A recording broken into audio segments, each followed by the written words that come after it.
Soy Sergio González, especialista en adicciones, acelerando el corazón sin adicción. Hoy nos encontramos con la licenciada Lucía Uva, psicóloga, tanatóloga, adictóloga y logoterapeuta. Es correcto. ¿Qué hora vives? Me falta tiempo, le faltan horas a mis días. Oye, qué bendición. Muchísimas gracias por recibirnos. No, gracias por platicar contigo.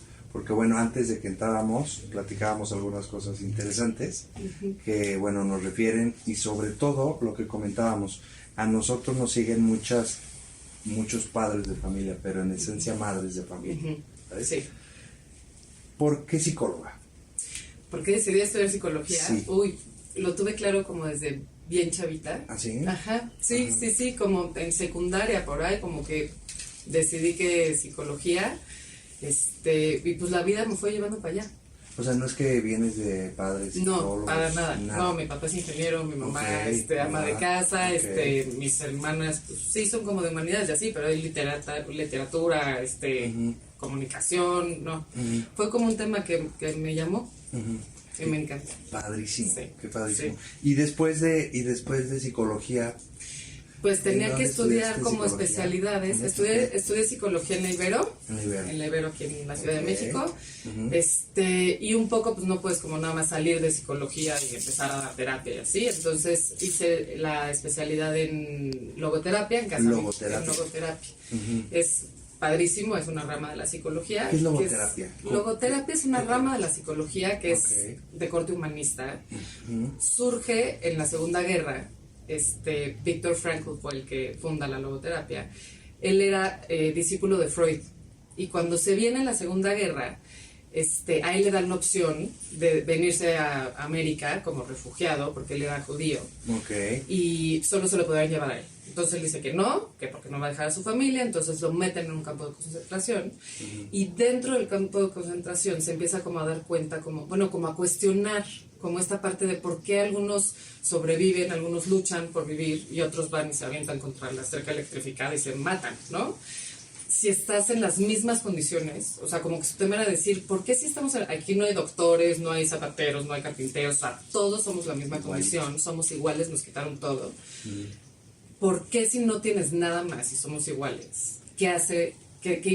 ¿Cuál es este impulso de la vida que te anima a seguir viviendo o no? ¿No? Entonces él empieza a hablar como el sentido de la vida, ¿no? Y de las experiencias de vida. Es como parte del libro que él... El hombre busca el sentido. Exacto. Estoy diciendo... Sí, él ahí porque habla un poco ahí, ¿no? De la logoterapia. Exactamente. Sí, ¿verdad? Al final. Porque entonces cuenta toda su experiencia en el libro de cuando estuvo en el campo de concentración.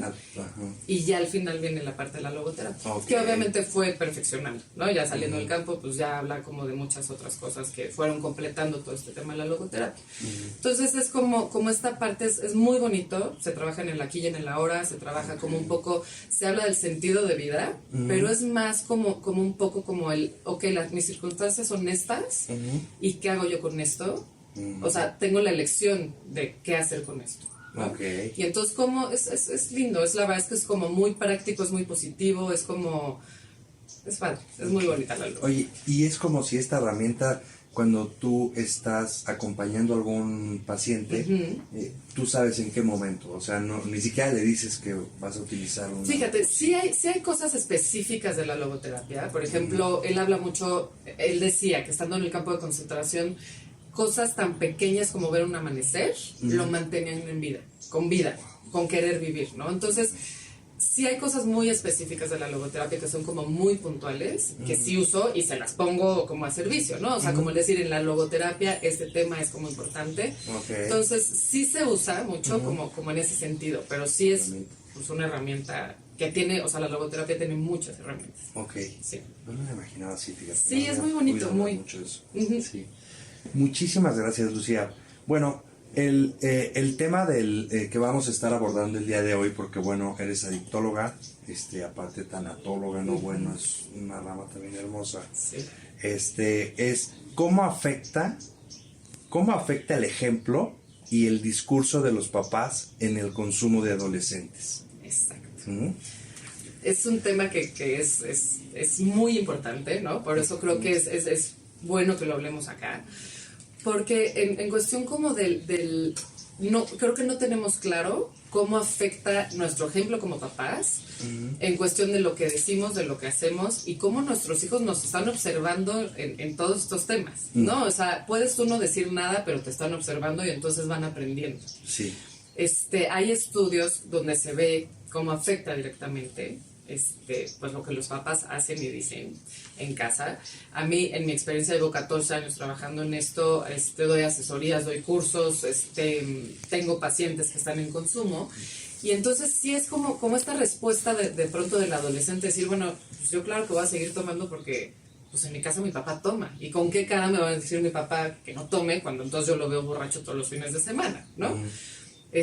O al contrario, es hasta un puente de unión, de comprensión, también, de convivencia. Exacto, no, y el ejemplo. Y el ejemplo. ¿No? ¿No? Ajá, de voy a hacer lo mismo que hace mi papá. Entonces esa parte es como, hay un estudio que hicieron en España, que te platicaba, Sí. De 7 de cada 10 niños dicen que sí a su primer consumo, si tienen este ejemplo en casa de papás que consumen alcohol. Y no tienen que ser papás alcohólicos, no tiene que ser no tiene que ser un tema especial en casa, el alcohol, pero si en casa hay consumo, entonces es como abrir una puerta en donde los chavos dicen, pues, sí se puede, porque no está mal. ¿No? Los 3 niños que dicen que no son los que en su casa no toman por diferentes circunstancias, o que el ejemplo también importa, o sea, en cuestión como del ejemplo no solo de si tomas o no tomas, sino del estilo de vida que hay en casa, ¿no? Si son papás que hacen ejercicio, si son papás que se cuidan, que tienen un estilo de vida sano, todo esto sí ayuda a que entonces los chavos como que digan, no, mejor me voy por el otro lado. Sí, ok, y el punto es como, o sea, una de las cosas importantes, porque cuesta mucho trabajo cambiar el hábito de los papás. Y aquí el objetivo es que de alguna u otra manera los jóvenes prolonguen el consumo, o sea, que no sea a menor de edad. ¿no? Que lo pospongan. Que lo pospongan. Ajá, que lo pospongan, exacto. Esa es la tirada. Es el objetivo. El objetivo 100% es ese, ¿no? O sea, yo lo que les digo a los papás es, un día ganado de que tu chavo no consuma, es un día increíble, o sea, es un beneficio para su cerebro, para su cuerpo, para todo, ¿no? O sea, los estudios que hay hoy por hoy de cómo afecta el alcohol o cualquier sustancia, o sea, nos estamos enfocando más alcohol, pero cualquier sustancia. Hoy en día con las drogas, toda esta parte, exacto, ¿no? Porque el alcohol te lleva al... Es de las puertas principales, de las primeras, ¿no? El alcohol y la marihuana. Okay. Pero al final sí es un tema en donde cada día que el chavo pueda decir que no, ya es ganado para su cerebro, para todo. Y entre antes empiezan el consumo, entonces más predisposición hay para que sí se enganchen en una adicción. Entonces, entre más ganemos ahí, mejor. Totalmente de acuerdo. 100%. Ok. Oye, ¿a qué edad inicia el consumo hoy de drogas, alcohol, en los jóvenes? Mira, los estudios que hay son muy viejos. Desgraciadamente ese tema acá en México, las mediciones son de risa loca.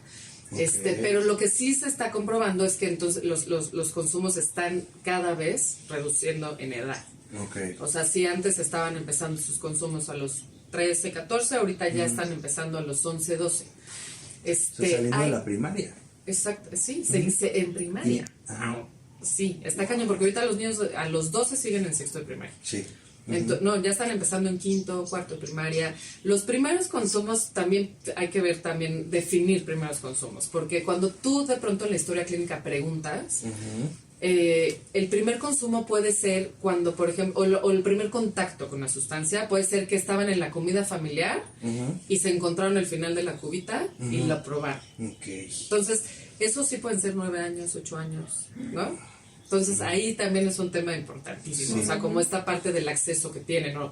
Estaban en la moto con el tío, inhalaron gasolina. Sí. Entonces fue la primera vez que tuvieron el primer contacto donde sintieron que, se sintió raro. Ajá, exacto. Entonces esa es la parte como del primer contacto, que no quiere decir que es el primer consumo como tal, que esa sí es una diferencia. Pero sí está con el vape, con el alcohol y la marihuana, que ya hay acceso mucho más fácil, está bajando la edad de consumo. Y eso es alarmante. Muy alarmante, sobre todo porque, pues, directamente el alcohol afecta la parte frontal del cerebro, se está desarrollando, se está ni formando. siquiera está en una madurez. Exacto. Y bueno, afecta fuertemente. Sí, y aquí la recomendación que yo doy a los papás es eviten el consumo, o sea, prohíban el consumo en casa hasta los 18 mínimo. Okay. ¿Qué pasa? Hoy ya los estudios dicen que el cerebro se sigue formando hasta los 25. Wow. Está cañón decirle a los 25 sigue sin tomar, ¿no? Sí. Hay 21, ¿no? O sea, por eso, por ejemplo, en Estados Unidos y en muchos países es los 21 es la mayoría de edad. Exacto. Porque ya se ha comprobado que es hasta los 21. Pero bueno, si lo logramos hasta los 18, sí, mejor aún. Sí, totalmente. ¿No? Pero sí, al final todo esto es importantísimo. Las conexiones neuronales, el desarrollo de la maduración del cerebro, todo eso. Al primer lugar a donde llega, la droga, es al frontal. Sí. Y es el que te dice, sigo a hacer esto o no lo voy a hacer. Sí. ¿No? Sigo tomando o no sigo tomando. Manejo borracho o no manejo borracho. Sí. ¿No? Pues ya, se adormece, no sirve. Sí, totalmente. Y de por sí en el adolescente, pues no sirve. Sí. Peor con consumo encima. Fíjate que ahorita, escuchando esta parte, yo recuerdo, por ejemplo, cuando consumía, había veces que el consumo, o sea, estando activos en actividad y ya en las últimas o a mitades, había veces que el consumo me caía muy bien. Y entonces esas veces yo le seguía. ¿No? Pero había veces que, no me cayó, pero ya no me cayó tan bien, pero por la propia adicción, ya la tendencia me seguía. No me cayó bien. Entonces, me parece que pasa algo similar en los primeros consumos. A lo mejor la primera experiencia no fue tan buena por las circunstancias, porque me bullearon, porque no sé. Sí, o me puse pésimo, vomité, perdí el control. Y qué bueno. Pero hay a quienes les cae muy bien. Sí. Es el momento, ¿sabes? Y entonces es muy peligroso. Muy peligroso, y yo sumaría a esto, Sergio, la parte de lo que los papás están como cuidando o no, o de la consecuencia que hay del consumo o no. Porque también eso es importante. Si el discurso en tu casa es no importa, y vuélvelo a hacer y no pasa nada, lo vas a volver a hacer a pesar de que tu primera experiencia haya sido buena, gratificante o terrible, ¿no? Si tú llegas a casa y entonces el discurso no es te regaño y no sales en 20 años, no tiene que ser por ahí, pero sí un poco como platicar, ¿no? La parte, o sea, es lo que yo les digo en los cursos y en las asesorías a las mamás y a los papás, o sea, es como platica qué lo llevó a consumir, ¿no? Porque esta parte es importantísima, la presión social, el sentir que pertenecen o no, el vivir una experiencia nueva, el ver que se siente, toda esa parte es como explorar qué fue lo que le llevó a los primeros consumos, ¿no? Eso es importantísimo, lejos de regañarlos, ¿no? Oye, pero ¿qué pasa? O sea, ¿qué pasa cuando las consecuencias de los primeros consumos son graves, son fuertes, son... O sea, tipo un choque, No, por parte de los papás, así es entonces, que ¿por qué lo hiciste? Se vuelve ya como un tema en donde satanizas el tema en casa. Y no hay que hacer eso. O sea, al final, cuando es ¿por qué lo hiciste? Y un regaño, no sales en 20 años y todo eso, el niño lo que va a hacer es que la próxima que consuma, o se va a esconder, o se va a querer ir a dormir a casa del amigo, no te lo va a reconocer, o sea, cierras canales de comunicación. O sea, cuando viene el regaño y el todo mal, entonces lo único que el adolescente va a entender es yo con mis papás no puedo hablar de este tema, ¿no? Entonces, al contrario, hay que hacerlo, claro que tiene que haber una consecuencia. Yo lo que les recomiendo es que el adolescente se ponga su consecuencia, ¿no? O sea, es como, 100%, es como esta parte en donde entonces el adolescente solito va a medir, si esto no puedo hacerlo, como los vas a regañar si llegan con un 6 de calificación o una materia reprobada, es lo mismo un poco, es como esta parte de tener la apertura, del entender que seguramente va a pasar, ¿no? Pero tener la apertura de platicar con él. ¿Qué sentiste? ¿Cómo sentiste? ¿Qué te pasó? Con todo este tema como de ahora, como el no saber bien de pronto si fue... lo grabaron, no lo grabaron, si estaba circulando en redes sociales, que estaba vomitando o que estaba agarrándose a veces con alguien. O sea, primero hay que ir a su seguridad, ¿no? Y si tú cierras ese canal, tu hijo puede estar sufriendo muchísimo en consumo y no decírtelo. Mira, en este momento quizá es un tema como de manera muy particular, pero yo tengo un hijo de 14 años y me aterra que lo haga, ¿sabes? Y sé que me está viendo y sé que me va a ver porque me sigue, me aterra que lo haga y creo no sabría cómo manejarlo porque me da mucho miedo. ¿Has hablado de esto con él? Sí, sí he hablado con él. Él nos acompaña en las clínicas, acompaña. Lo ha vivido, lo ha vivido, sí. Pero yo dejo de consumir cuando él tiene 1 año de edad, o sea, jamás. ¿Te ha visto? Me ha visto, yo tengo 3 años y medio sin consumir, gracias a Dios. Pues jamás lo había. Sí. Su mamá se toma por ahí sus copitas, muy tranquila, pero no es el... Sí, lo que pasa alrededor de su día a día. Sí, así es. Mira, yo lo que les digo mucho es platicar justo de esto, ¿no? O sea, cuando el chavo entiende cómo funciona el tema de cuando yo me tomo una, cuánto tiempo se va a tardar en metabolizarse el alcohol, ¿no? Ahí está, o sea, hay datos. Yo lo que les digo a los papás es estudien, o sea, tomen cursos, métanse a internet, o sea, porque entre más información le puedas dar tú, mejor, ¿no? Sí. Entonces, el chavo ya sabe, y estas estadísticas están en mayores de edad, evidentemente no en niños, ¿no? No en adolescentes, pero si una copa, y copa le hace chela, ¿no? O sea, porque la chela luego es, no, ¿cuánto tomaste? 5 shots, y 20 chelas. No me cuentan las chelas, es muy chistoso, las chelas es como que no cuentan, ¿no? Entonces es como, sí cuentan, es muy raro. Pero entonces uno se tarda 1 hora en metabolizarse. Una copa de alcohol entra al sistema y se tarda 1 hora en pasar por riñón, hígado, todo para limpiarse y que entonces tu sangre y tu oxígeno y todo, y aparte del cerebro, no se intoxique. Okay. El consumo, y son 4 máximo. O sea, 1 por hora, 4. Eso es uso de alcohol. Okay. Entonces, 1 por hora. Nadie se toma 1 por hora. No. Y menos los chavos. Los chavos se echan 20 shots en 20 minutos. Totalmente. Entonces, obviamente es como ya saturan el hígado y riñón, y ahí ya es donde está la intoxicación, ¿no? Okay. O sea, hay uso, abuso y intoxicación, ¿no? Entonces, todos los chavos se intoxican. Bueno, chavos y adultos, ahí sí también creo que es esta parte importante donde no es... Entonces, ellos cuando empiezan a entender esto, a dónde llega, por qué se va al cerebro, al frontal, que es el que entonces te hace decidir o no, todo esto que platicábamos, ya hay más conciencia. O sea, sí creo que lo hacen de manera distinta. Okay. Pero lo que esta parte que te aterra a ti, que obviamente es la parte genética, es decir, no vaya a ser que también él lo traiga, ¿no? O sea, como que ya se la pasé yo y entonces va a tener más predisposición, porque al final sí la parte genética sí importa, ¿no? Entonces, pero hay que acordarnos que es todo multifactorial. O sea, es no nada más si tu papá es adicto, tú vas a ser adicto. No, o sea, tiene que cubrirse millones de cosas ahí también. La familiar, la social, la escolar, todo eso, ¿no? Entonces, acá lo importante es entre más información tenga el chavo de qué va a pasar si él consume, eso es buenísimo. Y también las reglas que tú pones. Okay. ¿Qué va a pasar si consumes? ¿No? Si tú vas a esta fiesta a la que te estoy dejando ir y llegas borracho, ¿qué va a pasar? Sí. Como las pones es que acá es este tema de satanizarlo. ¿Por qué de eso no hablamos con los niños? Y si hablamos de sin repruebas esta materia no vas a salir un mes, ¿no? Es chistoso, es como, ¿por qué no hablamos de esto? Sí.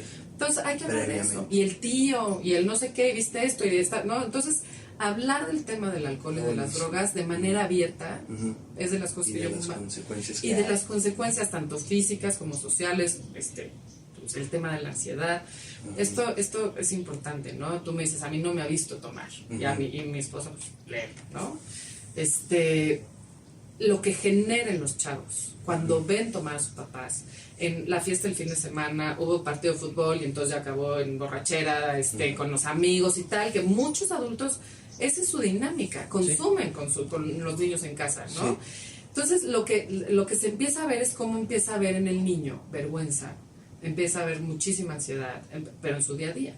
Okay. Porque no está padre ver a tu papá borracho. Sí. No está padre ver a tu mamá en riesgo. No está padre saber que te vas a ir a dormir y tus papás están alcoholizados. Entonces, todo lo que empieza a generar en el chavo puede derivar entonces en un consumo. Okay. Porque para bajarle la ansiedad, pues mejor me echo un churrito de mota. Sí. ¿No? Sí. O porque me muero de pena de ver hacia mí, o sea, pena en cuestión de vergüenza, entonces pues igual y yo también tomo. Las lealtades familiares, o sea, es todo un tema ahí alrededor. Entonces, también cuando piensas como papá en el impacto que va a tener en tu hijo a nivel emocional tu consumo, pues entonces le bajas 20 rayitas. Y si te quieres ir a poner borracho con tus amigos, padrísimo, pero que tus hijos no te vean. Sí, exacto. Totalmente. Y el discurso que hay. Ay, es fin de semana, nos vamos a ir a tomar con los amigos. Pues tu hijo te está oyendo. ¿Qué va a hacer cuando él puede irse? Pues va a ser un fin de semana y se va a ir a tomar con sus amigos. Sí, exactamente. Totalmente de acuerdo. Yo recuerdo una vez que había visitas en casa y entonces o una pijamada, una situación así, mis primos y yo nos dormimos en la sala y entonces yo despierto, era primaria, o sea, no había tomado ni mucho menos, pero me despierto con ay, estoy crudísimo, o sea, me gustaba cómo lo decían. Sí, está cañón. ¿Y cómo asocias? Ay, estoy crudísimo. Y mis primos pues empezaron a reír, ¿no? Y yo también. Pero yo quería decirlo por lo sabroso que veía cómo lo decía. Y es que es eso, es divertido. Claro, la verdad es que es padrísimo, es divertido, jajaja, el baile, la cantada, es padre. Sí. Pero al final es también ese discurso que tenemos. Sí, totalmente de acuerdo. Oye, ¿cómo los factores de riesgo más comunes, cuáles son? Pues mira, este es uno. Esto que estamos platicando, ¿no? O sea, factor de riesgo, pues ver a tus papás es así como, o sea, para mí es de los más importantes. El discurso también que va a haber dentro, o sea, se vuelve un factor de riesgo cuando entonces no importa si tomas o no tomas. Sí se vuelve un factor de riesgo. Sí. Los amigos. Los amigos. Ese es un tema importantísimo. Los biológicos, por ejemplo, está muy asociado temas como el déficit de atención, como todos estos temas, incluso el acné, o sea, todo este tema está súper asociado, se vuelve un factor de riesgo, porque entonces empieza a haber ansiedad porque van mal en la escuela, o ansiedad porque entonces pues traen la cara llena de acné y entonces no se lo están pasando bien, o el sobrepeso, o sea, como toda esta parte que pues sí lo tenemos que ver, por más que trabajamos en acéptate como eres, que creo que ya nos vamos al otro lado, ¿no? Es como, ¿cómo te ayudo para que estés mejor y te sientas seguro y que tu autoestima esté bien, ¿no? Entonces, factores de riesgo en esa parte biológica es importante, ¿no? Entonces, nunca se toman cuenta. Es muy, o sea, físicamente afecta mucho, química y físicamente, ¿no? O sea, porque entonces si traen un déficit de atención y no entienden nada en la escuela y se distraen, pues obviamente se sienten inseguros porque son el menso del salón, porque van a llegar a su casa con malas calificaciones, eso se vuelve un factor de riesgo muy grande. Entonces, yo cuando les digo, cuando su hijo llega a pedir ayuda, ¿no? O tú estés viendo que algún temita trae, ve al doctor. ¿No? Ve al nutrólogo, ve al dermatólogo, ve a donde tengas que ir, o al psiquiatra, al neurólogo, al psicólogo, ¿no? Pero con especialistas, ¿no? No dejes que entonces ese tema se vuelva un factor de riesgo, en donde entonces el chavo a la primera salida consume. Sí. ¿No? Eso es importante. Es una salida tremenda. Sí. Factor de riesgo, la no comunicación. Ahí es con los padres, importantísimo. Obviamente el social, con quién se está llevando. Yo les digo, cuando empiecen a cambiar de amigos, cuando empiecen a ver que las actividades que le encantaban le dejan de gustar, obviamente estamos tomando en cuenta que son adolescentes y que van a cambiar y que van a estar de malas y que se van a pelear con él. Sí, pero creo que hay cosas que son como de pronto que como papás los conoces perfecto y sabes que algo no está bien. Sí. Entonces eso también es bien importante, o sea, como el observar que si están cambiando, ¿no? Se están encerrando mucho en el cuarto, son factores que hay que poner. Oye, ahorita se me viene a la mente, las parejas, los novios, las novias, ¿son factores de riesgo? Sí, muy. Sí. Que yo lo meto ahí en lo social, ¿no? Como en esta parte de los amigos, pero sí 100%, ya en más grandes también, ¿no? Porque al final sí 100%. Es, pues, sí, no, mi novio fuma marihuana. Sí. Me ha pasado aquí. Sí. No, pues ya lo aprobé. No, pues sí estuvo padre. No, entonces sí es esta parte en donde claro que sí.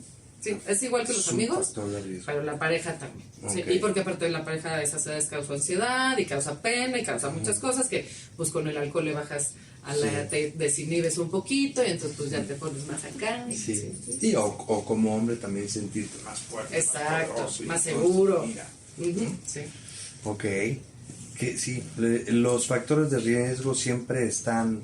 Pues hay que mirarlos, hay que estar conscientes, hay que estar revisando en todo momento. Todo el tiempo, sí. Ok. ¿Qué es dar ejemplo como padre? ¿Sabes? Mira, esto que platicábamos, ¿no? O sea, como el tema del estilo de vida, de lo que tus hijos ven que haces, porque claro que el fin de semana te puedes echar una chela, un boquito, pero, o sea, eso no hay tema, ¿no? Pero 1, 2, ¿no? O sea, no 28.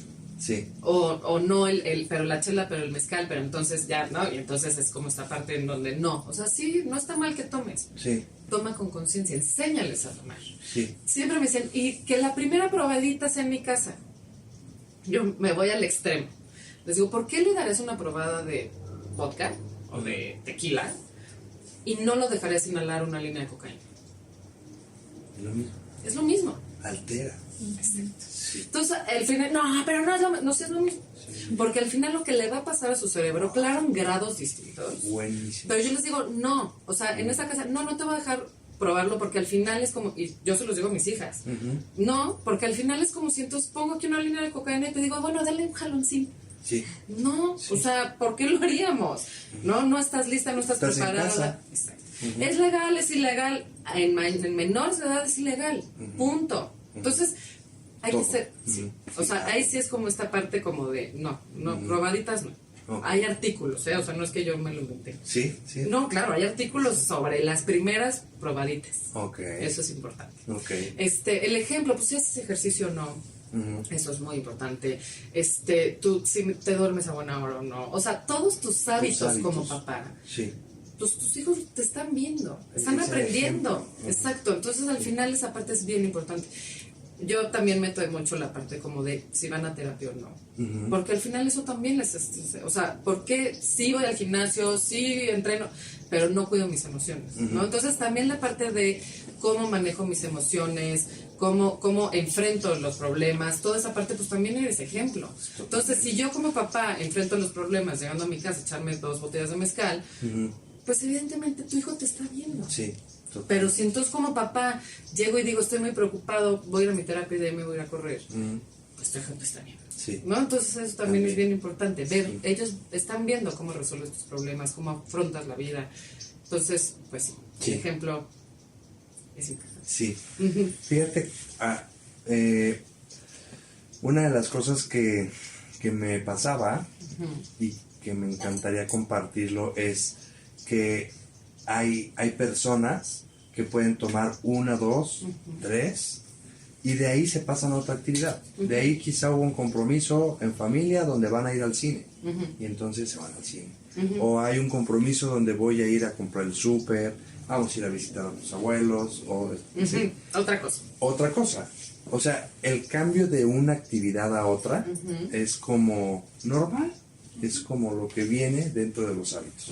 Pero algo de lo que yo no podía hacer era tomarme 1, 2, porque ya no me levantaba de la mesa, de donde estuviera, del restaurante, de donde fuera, ¿no? Entonces, es como enseñarle eso a los hijos, ¿no? 100%. E inclusive estar en una reunión y teniendo otro compromiso, cancelo el otro compromiso porque estoy a gusto aquí, aunque no esté tomando, ¿no? Pero es como el cambio de una actividad a otra. El compromiso, el cambio. Digo, que ahí sí es como esto que dices, tú no podías parar, ¿no? Pero ¿cuántos alcohólicos sí pueden parar? Sí. Que a eso también es otro tema, que te dicen con toda la, ¿no? ¿Qué? Pues ¿qué? Sí. Yo me fui a mi trabajo y yo sí me paré y sí me fui, ¿no? Entonces esta parte en donde hay que ver como todos los tipos ahí. Pero sí, claro que creo que esta parte que dices es también importante, ¿no? O sea, donde ellos también observan esta parte como de la capacidad que tienes también para cumplir con tus compromisos, para parar, para cambiar de una actividad a otra.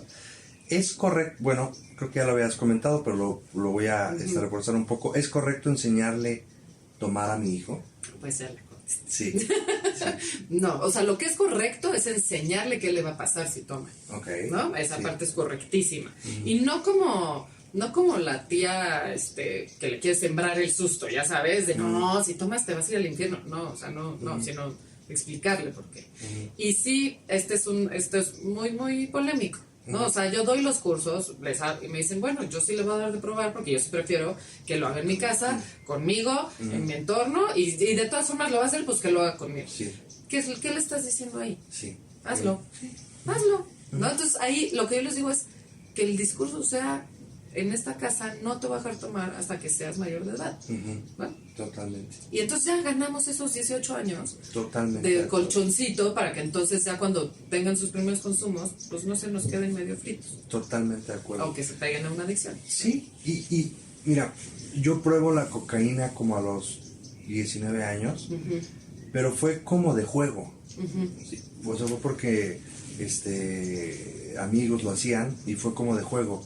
Pero después a los 2 o 3 años fue como, la probé una vez y no me pasó nada. Entonces, pero esa otra vez emocionalmente no estaba bien. Claro. Entonces, siempre la primera vez te quita el miedo para una segunda, tercera, ¿no? Cuando das tu primer beso, te quita el miedo para te vas a los siguientes. Sí, 100%. Entonces, de verdad, de todo corazón, yo los invito para que puedan trabajar, los invitamos para que puedan trabajar y prolongar esta parte del consumo. Es fundamental y nos podemos ahorrar dolores de cabeza, millones de temas importantísimos. Sí, cierto. ¿Cómo educo a mis hijos para que aprendan a tomar sin caer en adicciones? A ver, este tema, claro que, o sea, el tema de la edad es importantísimo. Ellos tienen que saber cómo funciona esto de cómo se metaboliza. Cada droga obviamente se metaboliza de manera diferente, ¿no? Y también el cómo lo consumes.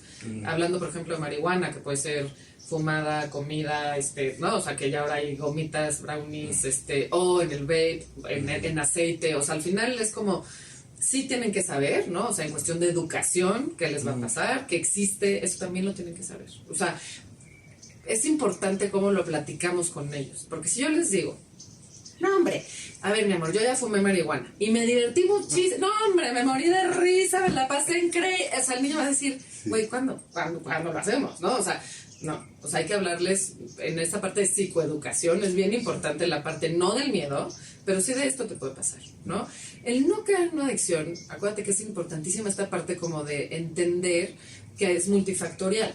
Entonces, puede haber quien consuma muchísimo y nunca se vuelva adicto. O sea, lo que tenemos que entender es que el tema de la adicción hoy en día ya se sabe que es porque el cerebro se enferma. O sea, el cerebro de un adicto, o sea, el órgano que se enferma es el cerebro. ¿Qué le pasa? Se modifica el cerebro.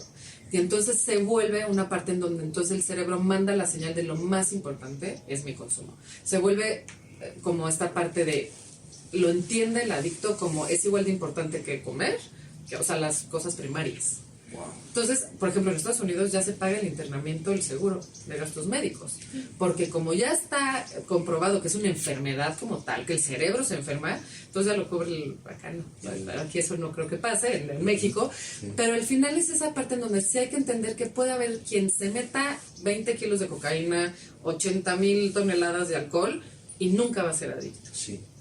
Wow. ¿Va a abusar muchísimo? Sí. ¿Va a vivir en abuso constante? Sí. ¿Intoxicado? Sí. Pero puede no pegarse a la adicción.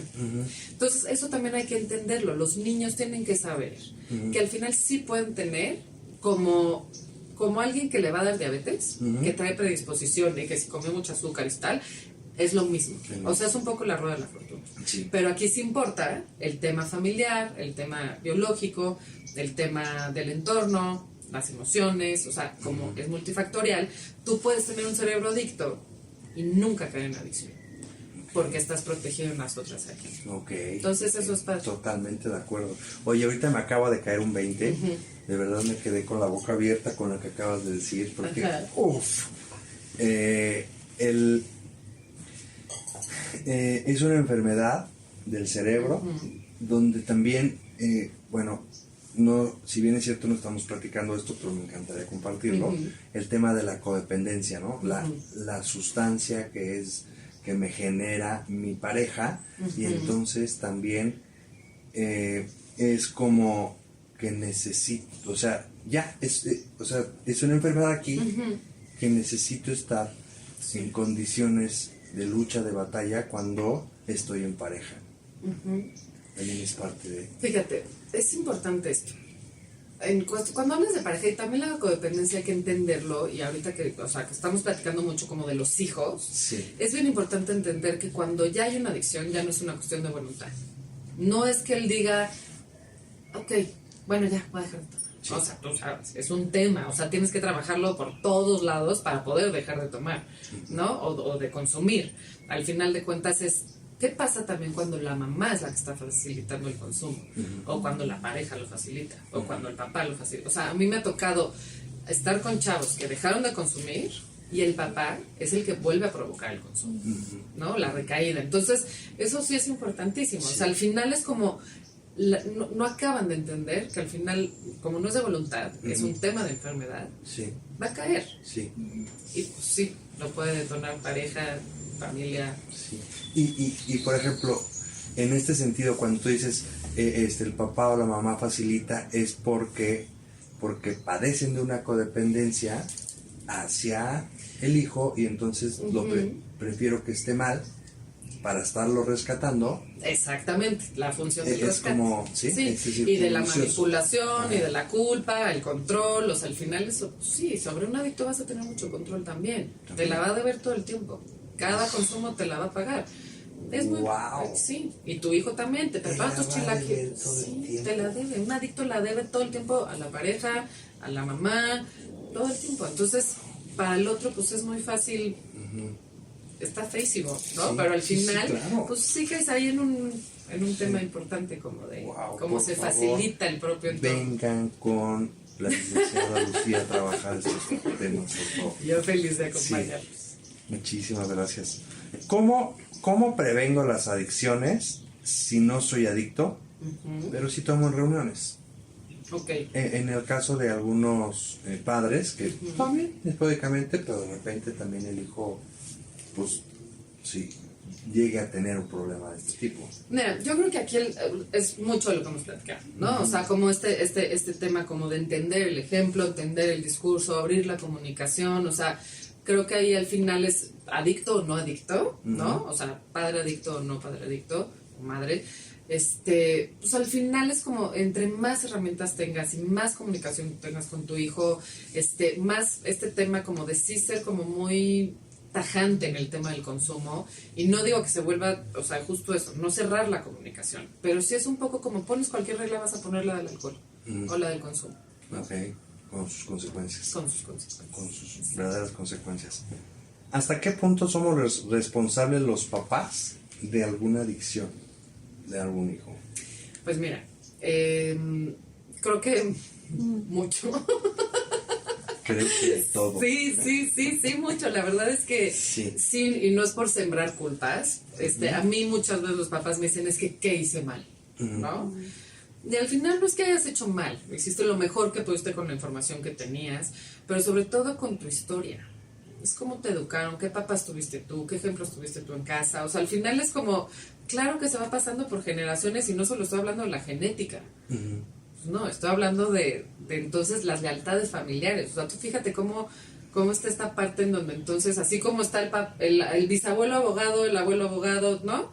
También en los adictos. Sí. Porque puede ser también esta parte en donde, pues ya, pues o sea, lo que nos dedicamos en familia, ¿sabes? Entonces, sí, y como entonces está bien visto el consumo, entonces donde vámonos todos, ¿no? Vamos a chupar todos hoy, vamos a, ¿no? Entonces es, pues sí. Sí, En cuestión de discurso, de manejo, de cómo, de todo esto que te digo, los factores de riesgo. Si tu hijo no le está yendo bien, si tiene temas de inseguridad, si está teniendo problemas, pues atiéndelo. Sí. Si no lo atiendes, pues sí, posiblemente sí vaya a acabar ahí. Totalmente de acuerdo. Y también como muchos papás, me sumo a esta parte, de creer que o sea, como papá, como proveedor, creer que estamos generando dinero de aquel lado para que ellos puedan, para que el hogar pueda estar en buenas condiciones, buena escuela, y entonces te di todo, ¿no? Te di todo económicamente, pero no estuve, ¿no? Y entonces, ¿qué hice mal? Sí. Pues no estar. Exacto. Y a veces... No acompañar. No acompañar. Y a veces con la batalla propia, con mi pareja, con el trabajo, con mis otras actividades, creo estar, pero estoy en una sobrevivencia, y entonces ni siquiera puedo mirar a mis hijos. Entonces, qué importante poder tener un acompañamiento con un especialista, trabajar primero lo mío, y por añadidura se van a ir 100%. acomodando las cosas. Es lo que yo digo, o sea, a mí cuando me dicen, es que entonces, ¿y tú? ¿No? O sea, como adultos, creo que sí, como adultos estamos bien y buscamos esta mirada de nuestros hijos y los acompañamos, o sea, sí o sí va a salir bien. Sí. No es el tema de los niños, es tema del adulto. Totalmente de acuerdo, Sí. es toda la responsabilidad. 100%. Lucía, muchísimas No, gracias. gracias a ti, Que Dios muchísimas te gracias, bendiga. fue un placer. Para nosotros también. Y mil gracias por la confianza y la invitación. Muchísimas gracias. Y yo espero que no sea la primera ni la última. No, yo feliz. Sí, Yo feliz. a toda. Aunque no sea de adicciones, Sí.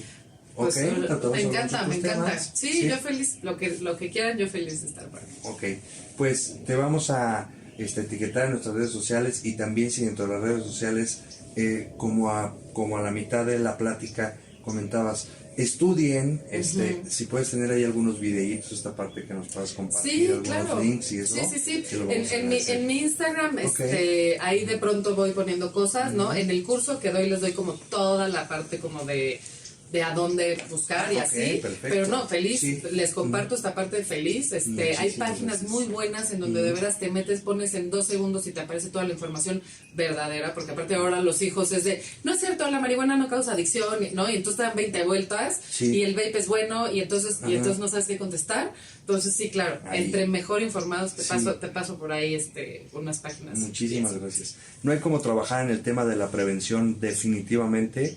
Nosotros vemos muchos casos ya de corrección, de dependencia a la sustancia y verdaderamente son casos dolorosos no solamente para la persona que lo consume, sino para todo el sistema familiar. Lucía, que Dios te bendiga. Gracias. Muchísimas gracias. Soy Sergio González, especialista en adicciones, acelerando el corazón sin adicción.